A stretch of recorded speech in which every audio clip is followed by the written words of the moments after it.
Les amis, j'espère que vous allez bien. Dans cette vidéo, je vais vous expliquer toute l'affaire au sujet de la Sunna, au sujet du Coran. Tu vois, quand on voit ce qu'on dit, on en a, tu vois, il y a beaucoup de paroles de ah, ne touchez pas à la Sunna, c'est que le Coran. Oui, mais dans la Sunna, oui, mais comment vous faites pour prier, hein? S'il faut pas utiliser la Sunna, comment faites-vous? Tu vois, tout ce débat autour de la Sunna, du Coran, est-ce qu'il faut utiliser que le Coran, est-ce que la Sunna a quelque chose à voir avec, etc. Voilà, j'ai essayé de donner la vraie réponse ici, parce que je me rends compte que même ceux qui suivent le Coran, il y a certaines incompréhensions, ils se disent mais c'est vrai, on doit utiliser que le Coran, mais comment on doit faire pour, hein, comment, tu vois, même pour ceux qui suivent le Coran, ils suivent que le Coran, mais il y a ces incompréhensions-là. On va essayer de tout déclarer et de mettre le vrai ici, encore une fois. Je l'ai mis sur une vidéo TikTok, mais je vais le redire ici. First of all, que tout le monde doit enregistrer ici. Dieu n'a délivré que le Coran aux êtres humains. Ce qui vient de lui, c'est le Coran. Tout le reste là, c'est des affaires, c'est des gens qui auraient écrit, c'est des gens qui auraient dit que... C'est peut-être vrai, hein, c'est peut-être vrai. Quand on dit que le prophète aurait dit, c'est peut-être vrai, hein. Mais Dieu, ce qui vient du Seigneur là, que lui, il autorise à 100%, il n'y a aucun doute sur ça, que c'est autorisé par Dieu, c'est le Coran. Rien d'autre. Vous ne venez, il faut jamais, je vous conseille ça vraiment, il ne faut jamais, mais jamais associer le tout sa majesté avec des affaires dont il n'a pas dit que ça c'est moi qui vous ai donné ça. Tu vois, on dit ça, les gens banalisent l'affaire, mais je ne sais pas comment vous expliquer. Je vous assure que si vous êtes dans une grande boîte, le patron là, le big boss de cette boîte là, mais vous êtes travailleur dans cette entreprise là, mais vous n'allez jamais oser dire, ouais, le patron là, patati patata, voilà, il autorise ses affaires alors qu'il vous a jamais donné son accord. Vous avez lu des trucs ailleurs là, vous avez dit c'est le patron. Attendez, faites très attention. N'associez jamais ce qui est autorisé par Dieu, avec des affaires où Dieu n'a jamais dit que il autorisait ces choses. Ça, c'était la base. Maintenant, on va poursuivre. Vous savez, là où ça bloque pour certains, je vais donner des infos ici. Vous allez voir, ça va être très intéressant. C'est surtout au niveau de la prière. Oui, mais comment le nombre de rakats, le nombre de ceci, le nombre de cela. Déjà, on va take les versets. On voit dans le Coran que Dieu nous demande d'accomplir la salat. Et la salat, on sait qu'elle vient depuis Ibrahim. Ça, avant le prophète. Les gens connaissaient la salat, des prières de contact. Ça existait avant. Du coup, on a plusieurs choses ici. Quand Dieu demande d'accomplir la salat aux gens, au temps du prophète, c'est pas quelque chose de nouveau. La salat existait. Il y a des gens qui priaient déjà, mais c'était juste mal fait et des trucs comme ça. Et on voit beaucoup de choses dans le Coran qui sont là pour rectifier la salat. Le ton dans la prière, comment faire les ablutions, comment tu vois. On voit plusieurs prescriptions qui nous permettent de purifier la salat. Mais je vais dire quelque chose de très intéressant. Comment Ibrahim faisait ses salats alors que le Coran est venu avec le prophète et nous aujourd'hui, ressortissant avec le prophète, on récite la Fatiha dans notre salat. Ibrahim n'avait pas le Coran. Comment lui il faisait pour faire sa salade vu qu'il n'avait pas la Fatiha? Ça, c'est une question très intéressante qu'il faut se poser aussi. Mais là où je vais en venir, c'est vous devez savoir une chose. À toute époque, je dis bien, Dieu nous donne ce qu'il nous faut pour suivre le vrai. On n'est jamais dans le flou à toute époque. On a ce qu'il faut à chaque époque pour suivre le vrai, ce qui est bon. Le bon existe et à toute époque, on est capable de suivre la vérité. Ça, c'est la base. Maintenant, vous devez savoir une chose. Il est possible, bien sûr que c'est possible, que le prophète ait eu des rêves. On lui ait montré, ça c'est, on ne sait pas, mais pour vous dire que, voilà, c'est possible. Je mets ça parce que c'est bien possible. Il a eu des rêves, il est demandé comment faire ci, voilà, on lui a expliqué par des rêves des choses ou quoi que ce soit. C'est très bien possible. Mais là où je dois venir avec vous, c'est que même s'il y a eu toutes ces choses-là, Dieu nous montre clairement dans le Coran que, hey, je vous ai donné ça et ça suffit. C'est-à-dire que même s'il y a eu plein de choses que les gens auraient dit que si c'est pas dans le Coran, vous devez savoir que en vrai de vrai, on n'en a pas besoin. C'est pas une nécessité d'avoir ces choses-là, justement, parce que on a ce qu'il faut. Je ne sais pas si vous me comprenez, mais qu'est-ce que je voulais dire de plus aussi. Aujourd'hui, par exemple, la question ne se pose plus parce que Dieu a emmené un messager. Est-ce que les gens vont oser se plier à ça, accepter qu'un messager est venu? Parce qu'aujourd'hui, on a tout. Sincèrement, on a tout. On voit avec les chiffres que les prières sont codées, que notre manière de faire est très bonne. À vous, aux gens de voir s'ils vont accepter ceci. Mais je voulais amener ce passage pour vous dire que la sunna, ça veut pas, quand on dit le Coran, ça veut pas dire que vous devez, voilà, on bannit la sunna, on va jamais toucher la sunna ou quoi que ce soit. La sunna, c'est la tradition des Arabes, c'est leur histoire à eux que des gens ont écrit. C'est comme, je vais vous donner un autre truc ici, c'est comme les versets sur la science que vous avez dans le Coran par rapport au miel ou quoi que ce soit. Mais Dieu a donné des infos, mais est-ce qu'il a donné toutes les infos? Si vous voulez aller plus loin, mais vous êtes obligé de quoi?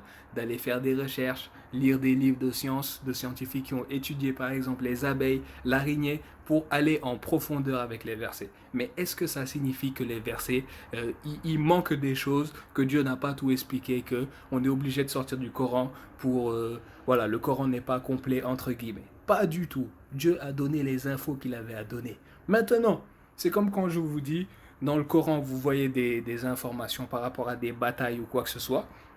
Est-ce que, voilà, les gens peuvent dire ici, voilà, mais comment on peut comprendre le verset si on ne va pas aller voir dans la sunna ou quoi que ce soit? Mais s'il vous plaît, si vous voulez aller plus loin par rapport à ça, parce que quand on dit, voilà, quand on lit le Coran, ce qu'on comprend, c'est quoi? Ok, il y a eu des batailles, il y a eu ci ou quoi que ce soit. On n'a pas besoin d'aller plus loin pour vous dire que Dieu a donné ce qu'il avait à donner ici. Maintenant, si vous voulez aller plus loin, il y a des livres d'histoire avec leur fausseté, leur vérité. À vous de faire le tri, d'essayer de comprendre en profondeur, de prendre ce que vous avez à apprendre. Ça, c'est vous. Pour vous dire que vous avez le droit d'aller voir dans la sunna, voir comment la tradition arabe, etc. Mais vous devez savoir aussi qu'il y a du vrai, il y a du faux dans ces affaires parce que ça ne vient pas de Dieu. Mais vous pouvez y aller si vous voulez. Mais c'était pour clarifier ici. J'espère que j'ai dit des choses très intéressantes. Vous ne devez utiliser que le Coran comme source de législation autorisée, je dis bien autorisée par Sa Majesté Allah. Tout le reste là, n'associez rien avec. Je dis bien rien avec. Voilà. On essaiera de faire d'autres vidéos comme celle-ci prochainement pour expliquer d'autres affaires. Voilà. Yes, les amis, je voulais compléter juste ici, que j'ai oublié de mettre. Il faut savoir une chose, c'est que Dieu dit bien, la religion, la soumission existe depuis Ibrahim. On le voit très bien dans le Coran. Mais j'ai fait une remarque au début de la vidéo pour dire que comment Ibrahim faisait sa salat alors qu'il n'y avait pas encore le Coran, donc il n'y avait pas encore la Fatiha. Et là, c'est très intéressant, c'est ce que je voulais rajouter dans cette vidéo, c'est que Dieu montre clairement qu'il a parfait cette religion et qu'il agrée la soumission pour nous. La religion là, qu'on applique, il l'agrée pour nous, mais il a parfait cette religion, c'est-à-dire qu'il l'a améliorée avec le prophète Mohammed et quoi que ce soit. Et quoi que ce soit. Mais tu m'as compris. Voilà, c'était juste pour préciser que on est à la version ultime de la soumission avec le Coran, le prophète et les messagers qui viennent, qui sont venus récemment et qui en a sûrement d'autres qui vont venir dans le futur. Et je vais compléter ici pour dire aux gens, parce que je sais les commentaires, ceux qui vont pas être d'accord sur tout ce que j'ai pu dire, ils vont commencer à dire oui, le prophète a dit d'obéir au messager, le messager, tout ça, tu vois, pour dire qu'on doit valider la sunna parce que Dieu nous a dit d'obéir au messager, du coup ce qui est sorti du messager, il faut l'écouter, l'appliquer ou quoi que ce soit. On connaît tous les arguments, sachez-le, je dois le redire ici, on dit ce qu'on dit avec les arguments des autres, hein. On n'est pas aveugle, on sait très bien ce qu'on dit et ce qu'on affirme aussi.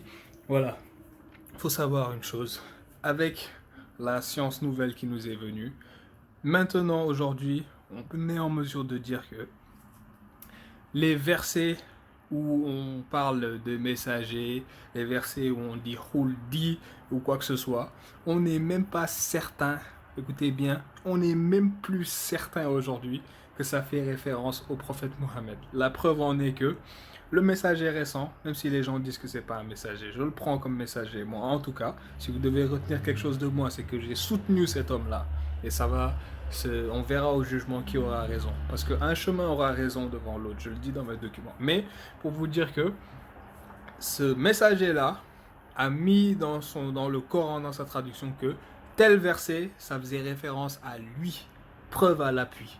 Et il a tout montré avant sa mort.